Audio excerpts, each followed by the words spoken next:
আসসালামু আলাইকুম। এখন হচ্ছে সন্ধ্যাবেলা। তো আমার বাসার কিছু গ্রোসারি বাজার শেষ হয়ে গিয়েছে। তো বাজারগুলো আমি নিজেই করে এনেছি।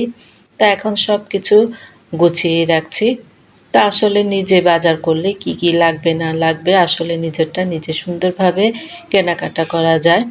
তো এখানে আমি কিছু ড্রাই ফ্রুটস কিনেছি। তো এটা আমি এখন বয়ামে ঢুকিয়ে রাখছি। আসলে প্লাস্টিকের মধ্যে থাকলে এটা নষ্ট হয়ে যাওয়ার সম্ভাবনা থাকে। তো সেজন্য এটা আমি কাঁচের জারে ঢুকিয়ে নিচ্ছি। তো এখানে এটা যদি হাতের কাছে রাখা হয় তখন এটা খাওয়া হয়। অন্য কোথাও রাখলে তখন আর এটা খাওয়া হয় না। তো আমার টেবিলের মধ্যে সবসময় কিশমিশ, কালিজিরা এগুলো সবসময় টেবিলের মধ্যেই থাকে যেন আসা যাওয়ার পথে এগুলো খাওয়া যায়। অন্য কোথাও রাখলে আসলে তখন এটা খাওয়া যায় না। তো আমি সবসময় এগুলো টেবিলের মধ্যে হাতের কাছে রাখার চেষ্টা করি। তো এখন হচ্ছে পরের দিন দুপুরবেলা। তো এখানে এখন আমি দুপুরে রান্না করছি। তো এখানে আমি মসুরের ডাল দিয়ে, কাঁঠালের বিচি দিয়ে, চাল কুমড়া দিয়ে একটা সবজি রান্না করে নিচ্ছি।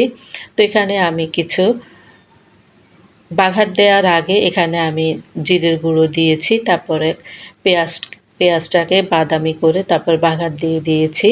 কাঁঠালের বিচিটা অনেক সুন্দরভাবে সিদ্ধ হয়ে গিয়েছে।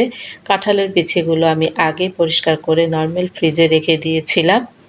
তা এখন আজকে শুধু নামিয়ে এটা রান্না করে নিয়েছি। আর এখানে আমি লতি দিয়ে কোরাল মাছ রান্না করব। তো প্রথমে আমি রসুন দিয়ে বাদামি করে ভেজে তারপর লতিগুলো দিয়েছি। তো দিয়ে কিছুক্ষণ ভেজে নিয়েছি।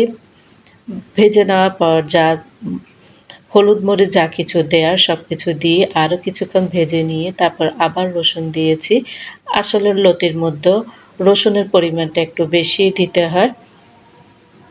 তো আমি কোরাল মাছগুলো আগেই ভেজে রেখেছিলাম। তো এখন আমি কোরাল মাছগুলো দিয়ে দিচ্ছি।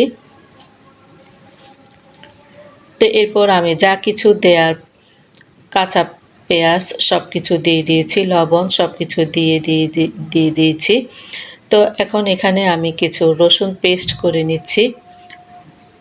তা আমার রসুন, পেঁয়াজ এগুলো শেষ হয়ে গিয়েছে। তো এগুলো আমি পেস্ট করে নেব। পেঁয়াজটাও পেস্ট করে নিব। তো এটা আমাকে সহযোগী রেডি করে দিয়েছে। তো এগুলো আসলে রেডি করে রাখলে রান্না করার সময় তেমন একটা ঝামেলা করতে হয় না। সব কিছু আগে থেকে রেডি করা থাকলে রান্না করতে আসলে অনেক সুবিধা হয়। তা আমি সব কিছু ব্লেন্ড করে ডিপ ফ্রিজে রেখে দিব। তো এখানে আমার ভাতটা হয়ে গিয়েছে। তো আমি ভাতটা আসলে এভাবে মাড়টা ফেলি। এভাবে মাড় ফেললে ভাতটা আসলে অনেক ঝরঝরে হয়। আর ওভাবে আমার কাছে অনেক ঝামেলার মনে হয়। তো আমার লতিটাও হয়ে গিয়েছে। আজ এ পর্যন্ত। আল্লাহ হাফেজ।